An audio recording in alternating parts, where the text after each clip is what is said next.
Year grid कान के लिए, ये जो है उसको ये वेट को मोटापे के लिए, जो मोटापा ज्यादा जिनको हो जाता है तो वो वेट को मतलब जाओ जाओ मोटापा जाओ, ठीक है। और जो है वेट गेन लिवामृत एडवांस और वाइट लिवोमृत वाइटल इसका प्रयोग करिए। इम्यूनिटी जो है इम्यूनिटी बढ़ाने के लिए आप इम्यूनिटी का प्रयोग करिए। ये जितनी ये ग्रिड की चेन है ना ये बड़ी ही जबरदस्त है। मैंने कल भी बताया कुछ लोग दया भूतेश्वलो लुप्तम मार्दवम हीर चापलम तेजा क्षमा धृति शौचम अद्रोहो नातिमानिता भवन्ति संपदम दैवीम अभिजातस्य भारत। निरंतरता के साथ ये दैवी संपत्ति नवधा भक्ति इनको बोलना भी है, इनको जीना भी है। इसके बिना हमारा कल्याण हो ही नहीं सकता है। धीरे धीरे लगातार फिर वापस आ जाइए। ऐसे किया रोज इसका 3 से 5 मिनट 10 मिनट अभ्यास जरूर करना है। और फिर थोड़ा अभ्यास और करते हैं। चलो ऐसे वज्रासन में बैठ जाओ एक बार पुनः, और गहरे श्वासों को भर करके ऊपर करिए ऐसे पूरा हाथ ऊपर। त्रिबंध के साथ बाह्य प्राणायाम के साथ योगाभ्यास करने से ऊर्ध्वरेता बनेगी, ऊर्ध्वचेता बनेगी। जैसे बहुत सुंदर बात कही है, दीपो भक्ष्यते ध्वांतम कज्जलम चा प्रसूयते यदन्नम भक्ष्ये नित्यम जायते तादृशी प्रजा। कहा कि जैसा जो है दीपक जलाते हैं, अभी तो ये बिजली लाइट और ट्यूबलाइट हाइड्रोजन जलाते हैं। हर घर में पहले क्या होता था जलाने के लिए? क्या होता था? दीपक होता था ना, दीपक लोग जलाते थे। दीपक जलाया, जहां दीपक जलाया सारा अंधकार मिट गया।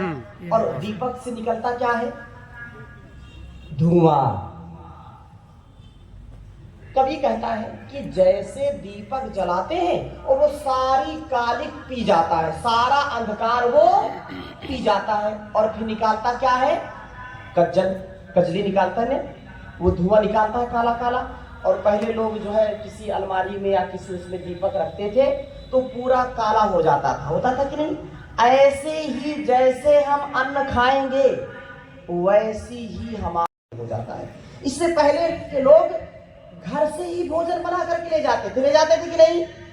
बोलो ना, घर से भोजन ले जाते, किसी का खाते नहीं थे। क्यों? वो पता नहीं कैसा है कैसा नहीं है, सात्विक है राजसिक है या तामसिक है, और हराम की कमाई है या पाप की कमाई हो, पता नहीं कैसे। तो मेरे साथ बोलिए, हित भुक, मित भुक, ऋत भुक। अगर पूर्ण स्वस्थ रहना चाहते हैं तो ये 3 चीजें मेरी याद रखना। ये मेरी क्या ऋषियों की है, चरक ऋषि ने 3 चीजें लिखी है, हित भुक, मित भुक, ऋत भुक। भस्त्रिका प्राणायाम करिए, गहरे सांस भरिए, गहरे सांस छोड़िए, लगातार करिए और मेरी बातों को ध्यान से सुनते रहिए। हित भुक, मित भुक, ऋत भुक। हितकारी भोजन करो और परिमित भोजन करो। ज्यादा भोजन करेंगे तो रोग बढ़ेंगे। आज लोग कुपोषण के शिकार नहीं है, अति पोषण के शिकार हैं। तो अति पोषण नहीं होना चाहिए। अति पोषण से बीमारी बढ़ेगी, रोग बढ़ेगा। इसलिए एक बार खाए, मैंने कल बताया था, एक बार दोहराइए सभी, एक बार खाए। अरे आप बोलिए ना उसके आगे क्या, मैं पाठ सुनना चाहता हूं। हाँ, एक बार खाए योगी, कल बताया था कि नहीं? एक बार खाए, 2 बार, 3 बार रोगी, 4 बार जल्दी मृत्यु होगी, जल्दी राम नाम सत्य हो जाएगा उसका। इसलिए एक बार खाओ, है ना। और बल बढ़ाना है तो 2 बार खाओ, बलम उपास, बल की उपासना करो। लेकिन 3-3, 4-4 बार जीतव्यम चाहे मर्तव्यम हचक के भोजन कर्तव्यम, देखा जाएगा जो होगा। ऐसे लोग जल्दी जाएंगे, इसलिए सावधान हो जाओ।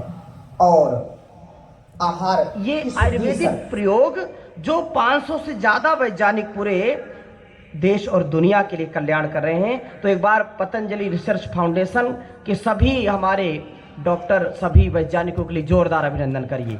परम पूज्य आचार्य जी महाराज के निर्देशन में, स्वामी जी महाराज के निर्देशन में पूरी दुनिया के लिए बहुत बड़ा उदाहरण है। डेली एक्टिव रोज लिया करें, एक गोली, एक कैप्सूल डेली एक्टिव, या जो है इम्यूनिटी जो है गोल्ड, उसका प्रयोग किया करें। तो और छोटे छोटे बच्चों को ये जो है, और बड़ों के लिए भी रोज च्यवनप्राश बड़ों के लिए, और ये बालप्राश 1 चम्मच खा लो, और इससे जो एंटी एजिंग है, ये आयुष्य को बढ़ाने वाले हैं। हमारे सभी जो च्यवन ऋषि का नाम सबने सुना है ना, तो बुढ़ापे में उन्होंने नौजवानी को प्राप्त कर लिया था च्यवनप्राश खा करके। 1 चम्मच च्यवनप्राश रोज खा लीजिए, 1 चम्मच बच्चों को, छोटे छोटे बच्चों को ये बालप्राश खिलाइए, उनका दिमाग भी अच्छा रहेगा, उनका शरीर बहुत अच्छा हो जाता है, और वो जल्दी से वृद्ध नहीं होंगे।